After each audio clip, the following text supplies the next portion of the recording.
Bom dia a todos e todas. Vou aguardar um pouquinho aqui, estou vendo que tem pessoas já aderindo a essa nossa transmissão ao vivo, extraordinária, urgente, eu diria, que até lamentando eu necessito fazer no dia de hoje, nesta sexta-feira. Vou aguardar você que está já aderido à nossa transmissão, deixar os primeiros comentários. Momento muito dramático, momento muito preocupante.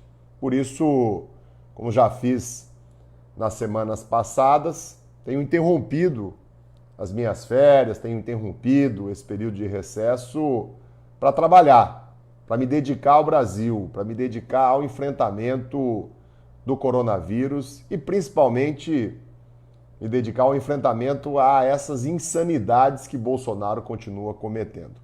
Dá um abraço à Larissa, que está lá em Planalto, no Paraná, no nosso sudoeste, na nossa fronteira. Está com a gente a Leila Santos também, Abraão Vanelli. Obrigado, pessoal, pela audiência.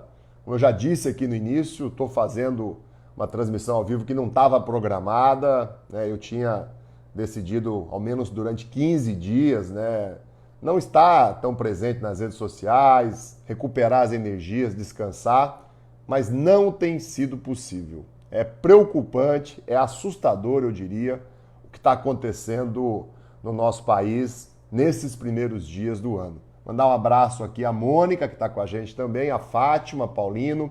Obrigado, gente, por vocês estarem aqui sempre presente. Você que está ao vivo, curta, comente e compartilhe essa transmissão. Ontem nós ficamos até altas horas da noite, através do telefone, e-mail, nos nossos grupos de WhatsApp, com a nossa bancada, com as nossas principais lideranças, decidindo, né, atitudes que ponham freio a esse descaso do Bolsonaro, do governo federal, do Ministério da Saúde, não só com Manaus, com o Amazonas, mas o descaso, né, a falta de ação, ou muitas vezes a ação que Bolsonaro faz para atrapalhar o enfrentamento ao coronavírus, né, as ações que Bolsonaro faz para atrapalhar a ação do SUS, a obrigação do SUS de salvar vidas, ela merece uma reação mais dura do que a gente já vinha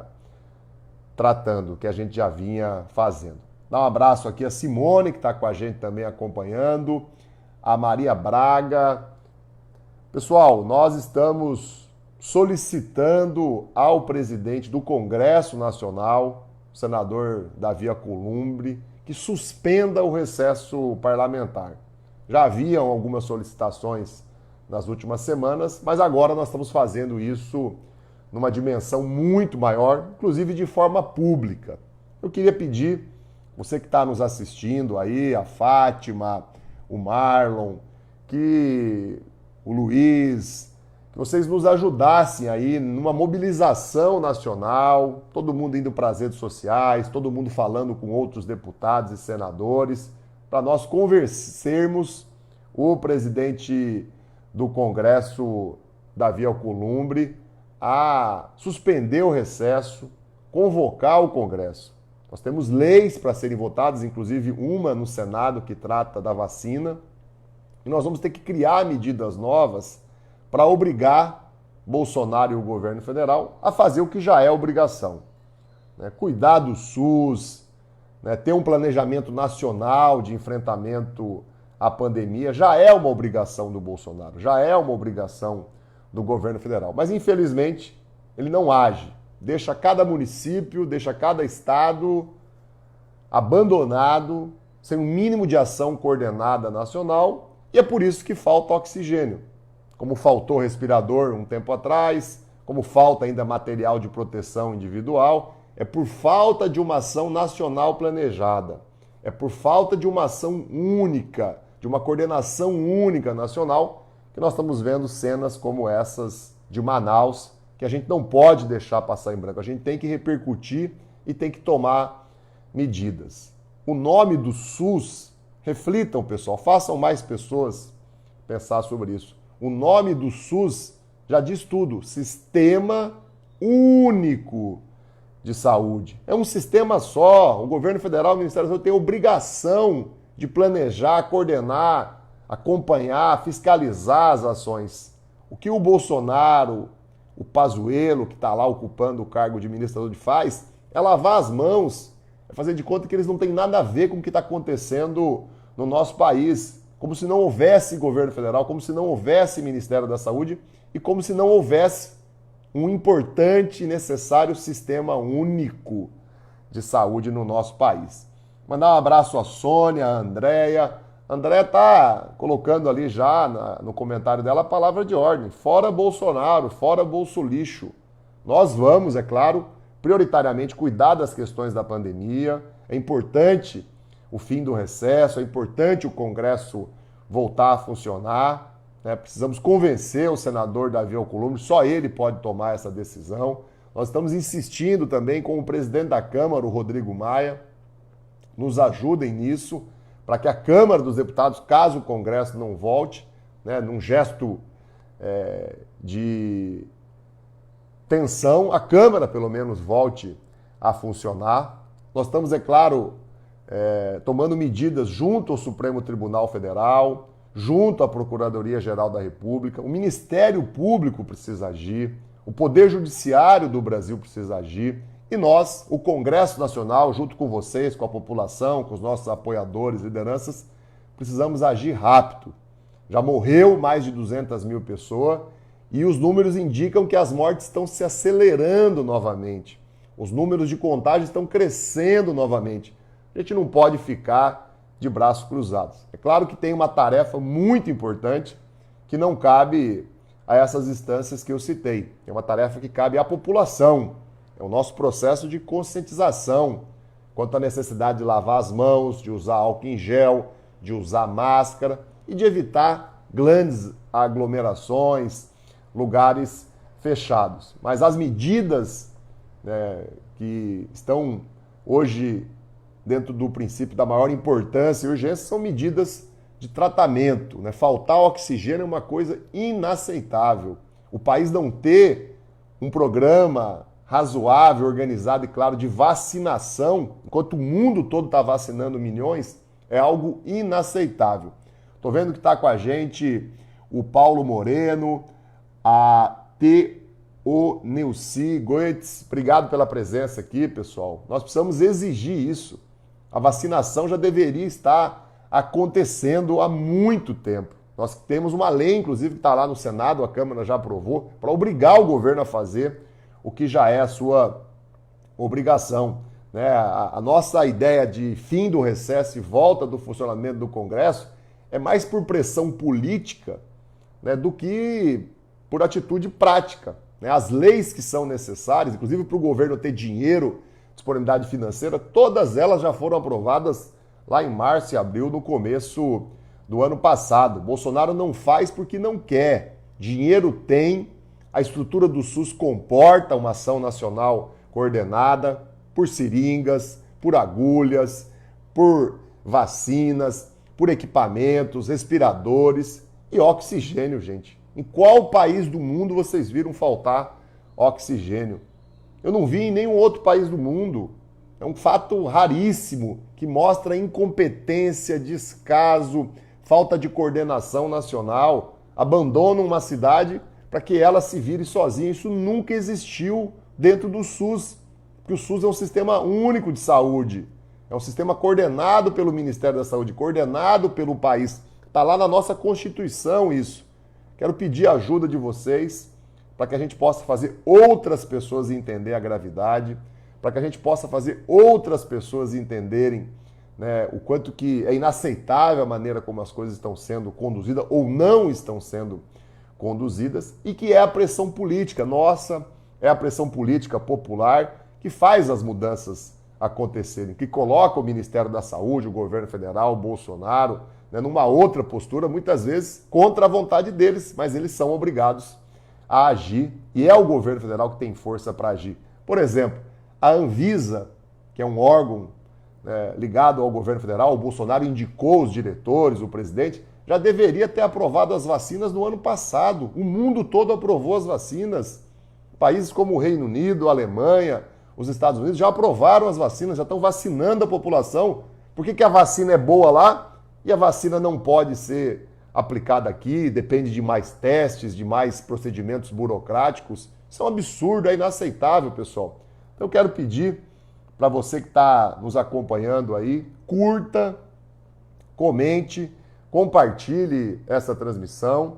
Eu, em vários momentos na semana passada, nessa semana, suspendi as minhas férias, tenho trabalhado, participado de reuniões, feito pronunciamentos, ocupado as redes sociais, que eu acho que é o que todo mundo tem que fazer. E é claro, estamos disponíveis e exigindo, na verdade, que o recesso parlamentar seja suspenso, que o Congresso Nacional, a Câmara e o Senado volte às suas atividades. Estamos fazendo um apelo mais uma vez para que o Poder Judiciário, o Ministério Público avance nas atitudes para barrar as insanidades, esse genocídio que Bolsonaro está proporcionando, não só em Manaus, no Amazonas, mas em várias outras cidades do país. Né? Há uma ausência total de ação do Ministério da Saúde e do governo federal. E, é claro, nós vamos insistir naquilo que já é objeto de 60 pedidos, que é o impeachment de Bolsonaro. A solução melhor, a solução mais eficiente, a solução verdadeira é afastar Bolsonaro, é o impeachment, é a interdição dele, é o julgamento da ação no TSE, é o julgamento dos pedidos de impeachment no Congresso Nacional, é uma decisão do Supremo Tribunal Federal que pare com esse genocídio. Crimes o Bolsonaro já cometeu aos montes. A maneira como ele conduz a pandemia, ou como ele não conduz a pandemia, é criminosa. A maneira como ele conduz o processo de vacinação, inclusive fazendo discursos colocando em dúvida a vacina, a ciência, tudo que a gente tem de acúmulo de séculos, é uma ação criminosa. A maneira como ele não permite as estruturas do SUS funcionar para comprar insumos, para planejar uma ação nacional, e aí falta oxigênio, como faltou respirador, como vai faltar seringa e vacina, é uma ação criminosa. Então, crimes Bolsonaro já cometeu aos montes, né, fora os outros, né, de corrupção envolvendo ele, sua família. Mas só no que trata a pandemia, nós já temos motivos suficientes para retirar Bolsonaro, para afastar ele, para um processo de impeachment prosperar no Congresso Nacional. E aí cabe ao presidente da Câmara, Rodrigo Maia, né, colocar para ser avaliado e julgado cada um dos processos. Não cabe a Rodrigo Maia dizer o que é certo ou errado, cabe a ele permitir que o Congresso faça o seu papel, que é de fiscalizar, que é de avaliar a conduta do presidente e, quando necessário, proceder a um processo de impeachment. Por muito menos, o Trump está sendo empichado lá nos Estados Unidos. Então eu queria deixar aqui mais um abraço a Daniele Marques Vieira, o Ivan Júnior, o Relê. Nós vamos, é claro, insistir nessa questão do impeachment, mas, é claro, focado em salvar vidas, focado nas questões relativas à pandemia e a esse caos que está voltando a se instalar em todos os países. Um abraço a Rosângela Sacramento, o Marlon de Carvalho está aqui também, lembrando, né, que o país não está só sem vacina, o país está sem o auxílio emergencial, que é um outro tema que eu queria pedir para você que está assistindo, que você me ajudasse o tempo todo a dar ênfase, a repercutir. Né? As pessoas agora em janeiro vão começar a perceber que não há recurso algum, que não há emprego, que não há também atitudes do governo federal do ponto de vista da economia. O fechamento da Ford e de tantas outras grandes empresas no final do ano passado e no começo desse ano é emblemático. Né? O país não vai mal só na condução da pandemia, o país vai mal desde o início, desde 2019, na condução da economia. Vai mal no enfrentamento do coronavírus e vai mal nas soluções econômicas. Nós aprovamos uma lei, obrigamos o pagamento do auxílio emergencial. Na primeira chance, o governo reduziu valores, na segunda chance deixou de pagar, e nós temos lá no Congresso propostas que retomariam o auxílio emergencial, porque nós estamos vendo que a gravidade da pandemia não teve fim, como alguns prometiam, não reduziu, pelo contrário, está aumentando os problemas da pandemia, que, é claro, afetam a economia por causa do distanciamento social. Então agora, em janeiro, as pessoas começaram a perceber que não há recursos, não há auxílio, né? O governo se nega muitas vezes a pagar até as suas obrigações básicas, as filas na Previdência de gente que tem direito e não está recebendo a aposentadoria continuam enormes, né? Nós vamos insistir então, pessoal, agradecer aqui ao Ivan Júnior, agradecer a todo mundo que está com a gente, nós vamos insistir também, além das medidas em relação à Covid, além das medidas em relação ao impeachment, nós vamos insistir nas nossas medidas, que são muitas, vocês podem acompanhar aqui nas minhas redes. Um abraço aí à Iracilda, à Alessandra. Nós vamos insistir nas nossas medidas em relação à volta do auxílio emergencial. As pessoas não podem passar fome. As pessoas que não estão conseguindo emprego, que querem trabalhar, elas precisam ter um mínimo de renda para sobreviver. R$ 600, a gente sabe que é o mínimo do mínimo. Um abraço a Daniele, a Cida Felipe. É a nossa luta, pessoal, pela vacina, por emprego e para afastar quem está criando, quem está agravando todos esses problemas, que é esse insano, esse genocida do Bolsonaro. Um abraço a Sônia, um abraço a Salete. Curtam, pessoal, curtam aí. E principalmente comentem essa transmissão e compartilhem ela. Quando você vai aí no teu Facebook e clica, viu, Babi, Sônia, Edi, quando você vai aí no seu Facebook e clica, Cida, no botão compartilhar, muito mais gente vai perceber que nós estamos agindo e vai perceber o quanto que Bolsonaro tem feito mal a esse país, o quanto que ele precisa de fato ser afastado imediatamente. Bom final de semana a todos, muita paz, saúde, para quem está de férias, um bom descanso, para quem está trabalhando como eu, bom trabalho. Um abraço, pessoal, até mais.